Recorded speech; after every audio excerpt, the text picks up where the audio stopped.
Filters and effects are two of the menus that you'll find in Adobe Illustrator.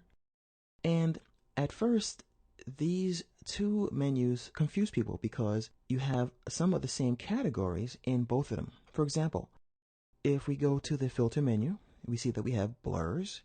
And if we go to the effects menu, we see that we have a blur. So, what's that about? Let me explain very quickly because I will talk about this more in depth as we do some lessons in this section. In the filter menu, you are primarily going to be dealing with raster effects. Now, for people who use Photoshop, you will know rasters are another word for pixels. So if you don't have any pixels in an application such as Adobe Illustrator, you have to then generate them. So I'll talk about how to do that later on as well. But for now, just keep in mind that whenever you create artwork in Illustrator, you are dealing with mathematical lines.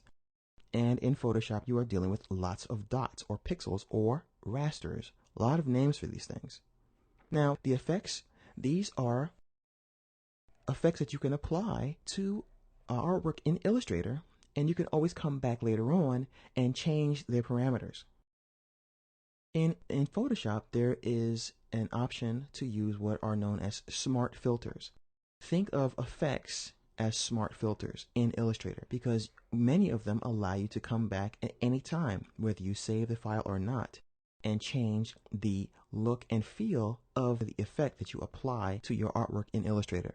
So, I just want to make sure that is understood before we move on in this section because, once again, when people go to apply effects from the filter menu here, they're often surprised. Now, I'll just very briefly select something. I'll grab the word shop here. As a matter of fact, I'll grab this circle instead and show you that when I go to filter, they're all ghosted out. I can't apply any of them because the artwork, once again, has to be turned into rasters. But if I go to effects, they're all available because they are designed to work with your Illustrator artwork. And you can once again go to your appearance panel at any time to then change that effect because you can always double click on it here and change the parameters and go back to that at any time. It's saved with your file. So I just want to make that clear and we can move on now and apply some really cool effects to some of the artwork.